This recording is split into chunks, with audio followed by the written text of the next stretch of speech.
Falando um pouco mais sobre o assunto de degeneração, então nós vimos que se algum xb for zero, se alguma variável básica for zero, nós temos aquilo que a gente chama de degeneração. Então eu ilustrei aqui com esse problema que sempre que nós colocamos duas variáveis em zero, nós vamos obter um ponto extremo. Aquelas duas variáveis que nós estamos colocando em zero, elas correspondem às minhas não básicas que eu estou fixando em zero. Se por acaso eu tivesse mais uma restrição nesse problema, então vamos supor que eu coloco uma restrição adicional aqui, tá?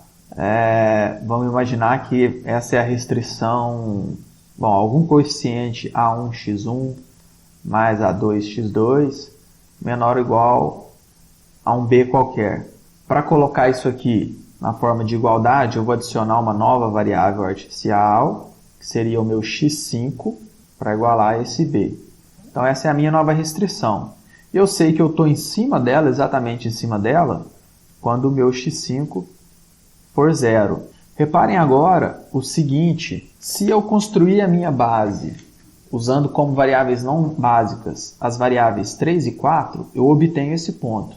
Porém, se eu usar como não básicas a minha variável 5 e 4, por exemplo, na interseção dessas duas restrições, eu continuo obtendo o mesmo ponto. Se eu usar as variáveis 3 e 5 para definir as minhas não básicas, então x3 e x5 igual a zero, continua sendo o mesmo ponto. Então eu tenho aqui várias bases diferentes, todas elas implicando o mesmo ponto extremo. Então todo ponto extremo, toda base tem um único ponto extremo, mas um único ponto extremo ele pode ter mais de uma base associada. Isso vai acontecer no caso de degeneração. Se eu não tiver nenhuma restrição no meu problema que força alguma variável ser sempre zero, então a degeneração sempre vai implicar que eu tenho um ponto extremo com mais de uma base.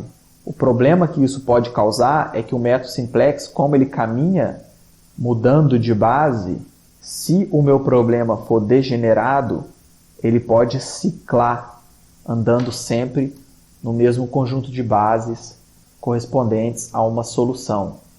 Tá? Então, um possível problema que a degeneração pode causar é a ciclagem do método simplex. Isso porque em cada iteração ele troca da base atual para uma nova base que tenha função objetivo igual ou melhor.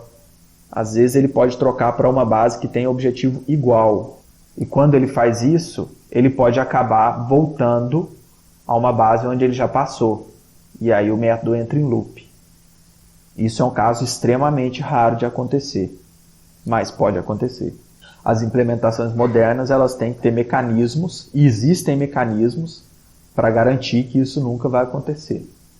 Então, em uma implementação mais ingênua do método simplex, poderia acontecer ciclagem. Para que essa implementação seja usada comercialmente ou cientificamente, tem que existir mecanismos para garantir que o método simplex não cicle.